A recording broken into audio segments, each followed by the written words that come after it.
Morning, me. What time is it? 33. Hello? Hi, I have a package of exactly 33 pence. Happy early birthday, dear Connor. Happy early birthday to you. Aw, thank you. I can't believe I'll be 33 in 5 years. Right.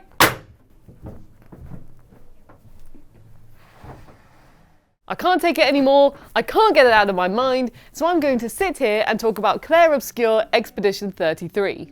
Hello and welcome to PlayStation Access. My name is Rosie, and yes, I've been playing a lot of Clair Obscur Expedition 33. I've literally been going to work and then just wanting to go home to play it. Or I even had it that even though I was incredibly tired at 8:30 PM, I thought, I could squeeze in another 30 minutes when I probably should have just gone to bed. I have been completely hooked on it, and with the game being out for nearly a month now, I thought it might be nice to share with you all why I've been loving it. You know, because we may have similar feelings. And in case there are viewers watching this to see if this game is for them, I will keep this as spoiler-free as possible. But I will be using my late game save for showing you some gameplay, meaning you will see some optional late game areas. So if you really want absolutely no spoilers at all, maybe come back when you're ready. So with that spoiler warning out of the way, let's start at the very beginning.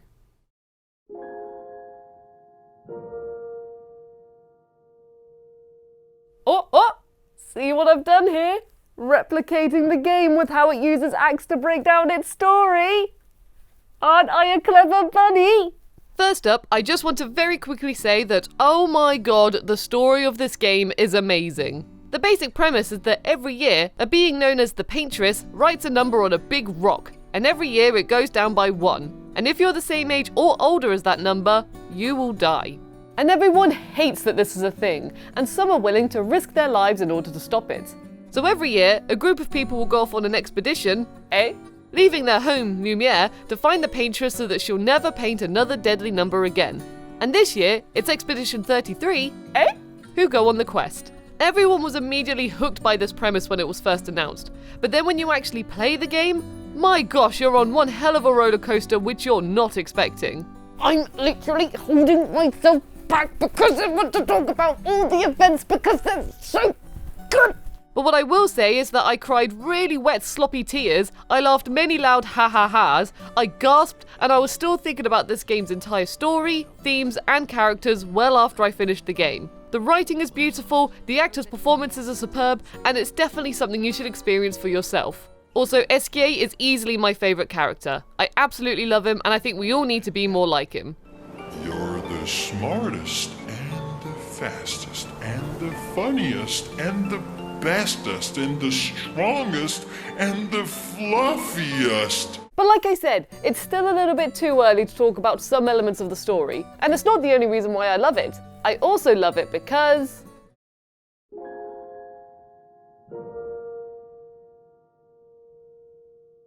the combat is great! It's so much fun, and has loads of elements to it to keep you engaged. For those of you who don't know, it's turn-based with real-time elements, so each character takes it in turns to do an action, and you can see the order of events on the left of the screen. Each of your party members can do a base attack, a skill attack which is unique to them, and you have timed button prompts to increase the damage, a gradient attack which is a super duper special move you can do once you've filled up this bar at the bottom, and you have a free aim attack, which allows you to essentially shoot weak points, attack flying enemies, or could be used to help you remove enemy shields. But when the enemy attacks you, most of the time you're able to react to it then and there. I say most of the time, as when an enemy decides to do things like eat one of your characters, that's when you just have to accept it. Oh god, please no! Please! But things like this don't happen anywhere near as much as the attacks you can react to. So if an enemy comes up to you and wants to give you a big wallop, you can either choose to dodge or parry it. But you need to consider your timing. Dodging has a more forgiving time frame, so if you're facing a new foe and want to learn the rhythm of their attacks, or if there's an attack you can never get the timing of and want to avoid getting a slap to the face, then dodging may be a good option for you. But if you feel like you've got the hang of the timing and want to fight back a bit, then parrying is the way to go. When you successfully parry, you gain AP, which is what you need if you want to use a party member's unique skill. And if you're able to parry all of the enemy attacks on their go, you will do a counter attack for big damage. Also, if you see this yellow square on an attack, that means you can only avoid it by jumping. And if you're able to jump over the attack, you can essentially get an easy hit on the enemy. Fool! You also have gradient counters, a counter which you can only do by parrying with R2 rather than R1 on a move that looks like this.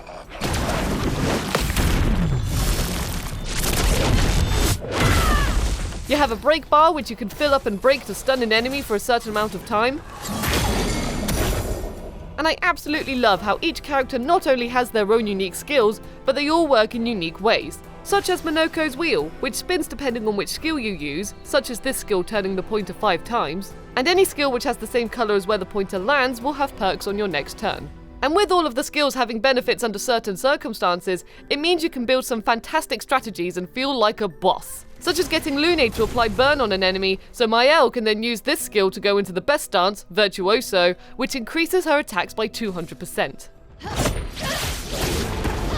The dance begins. I also love how it's been influenced by multiple games. The free aim being inspired by Persona 5, mainly since you shoot as well as use your main weapon. And in general, the whole layout of your actions is very Persona. The order bar on the left screams Final Fantasy X. I haven't even spoken about the Picto system, where you can give yourself perks by equipping them to a character, and when you win 4 fights whilst they're equipped, you learn it and then can apply it to any character as long as they have enough Lumina points. That's very Final Fantasy IX.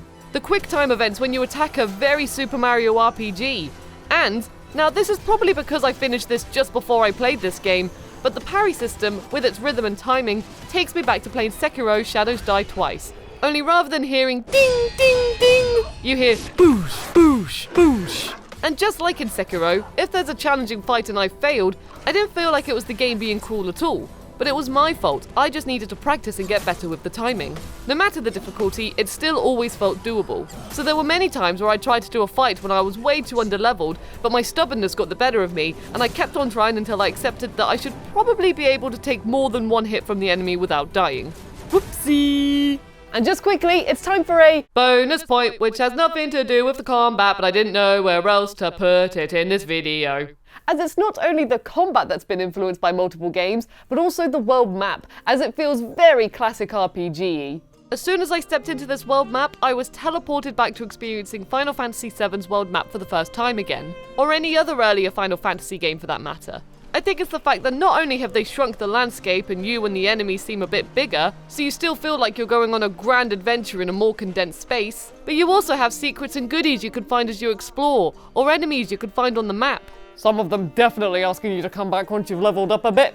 And areas you can only explore once you've unlocked new ways of traversing, such as these rocks which you can't get past until you meet Esquier and then bye-bye rocks! It's also a beautiful map to explore, being filled with colour and details to distinguish each area from each other. Such as Golgra standing on top of the Gestural village, which I didn't notice until I could fly, and now she's a key thing I look out for when I want to get there quickly. And I just really want to add how I love how Esquier walks around as if he's the most confident being in the world and absolutely owns the place.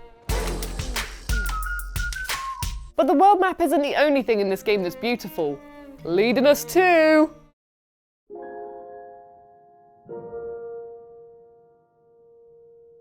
I don't have any paint on me right now, but I did paint you all a lovely smiley face with some nail polish. I hope you like it. This game is visually stunning. As soon as we all saw this game in trailers and previews, everyone said it looks like a painting. I mean, you are stopping a character called The Paintress, so I think it's safe to say that paint is the theme here. It has this certain texture to it, having a softness which makes it look like everything has been made with a brush. An example being Gustav's hair, which makes me think that someone has spread out the bristles of a brush to make it so wavy and light. And when the characters get battered and coated in blood, it's not simply, ow, I've got a cut only on my arm, and now have a bit of blood only there. It gets splattered all over them from sometimes a single punch. This may be a stretch, but it makes me think that someone's got a brush of wet paint and just gone whoosh. Also, look at these swooshy graphics when you do an attack. They have, it looks like paint is flying off my weapon, written all over them. Or should I say, painted all over them? And every area genuinely is a work of art which I could see hanging on the wall in someone's home. I could see this one working well in the bathroom, or this one will be lovely to wake up to. Let's put it in the bedroom. This one in the living room, and this one makes me think of the basement. In all honesty, I don't have much to say in this section, as you can see for yourselves how gorgeous this game is. The scenery, how each area is focused on a single colour, my characters, who I hope you've been enjoying by the way, Ciel with her fabulous hair, Lune looking like a boss, Maël just looking lovely, Monoko being a dapper gentleman, Gustave being in his normal outfits because I was capturing a lot of story stuff with him, and Verso, I don't think I need to say anything more. Gorgeous. But I'm sure you can see how stunning my characters and this game is. So, let's move on to...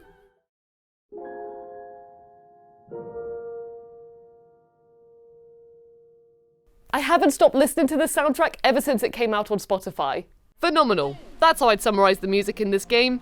Absolutely phenomenal. Genuinely, when I booted up this game for the first time and you hear the song Alicia play on the title screen, I just sat there and absorbed it.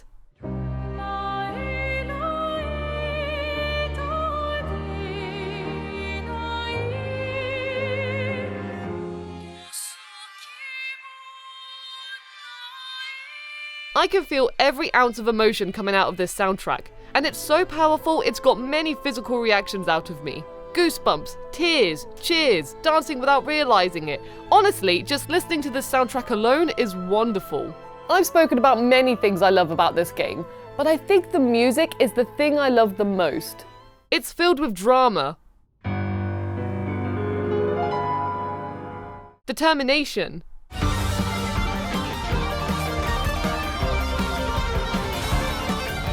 melancholy,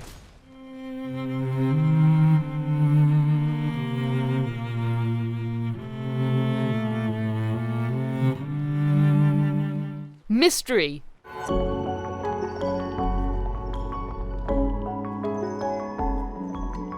joy,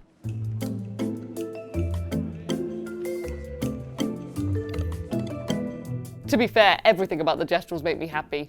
And the whole time it was carrying me on an emotional journey I was not expecting, making me feel the same emotions as the characters and immediately making me feel the atmosphere in each new location I discovered.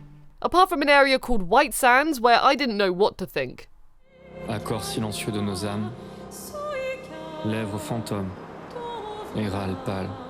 I wish I understood French right now. You could listen to this soundtrack without context of what's happening in the game, but don't stop there, as I highly recommend you listen to it whilst playing, as the music really exemplifies your emotions in some scenes. Basically, just listen to it. It's really, really good.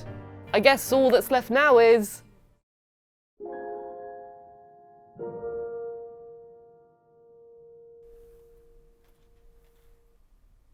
that. I've said this word a few times throughout this video, but this game genuinely is so beautiful. How it covers the topic of grief, how it looks, how it sounds, how it plays, the performances from all of the actors. Everything that this game does is done so beautifully, I can't stop saying the word beautiful. It's beautiful. Beautiful, beautiful. There you go, 3 more for you. So if you are curious about the game, please give it a go and get ready to be taken on one hell of a ride. And if you have already played it, please let me know your thoughts in the comments. And if you like this video, please feel free to give it a like, subscribe if you'd like to see more content like this, and hit the notification bell so you stay up to date with the world of PlayStation. Thank you all so much for watching.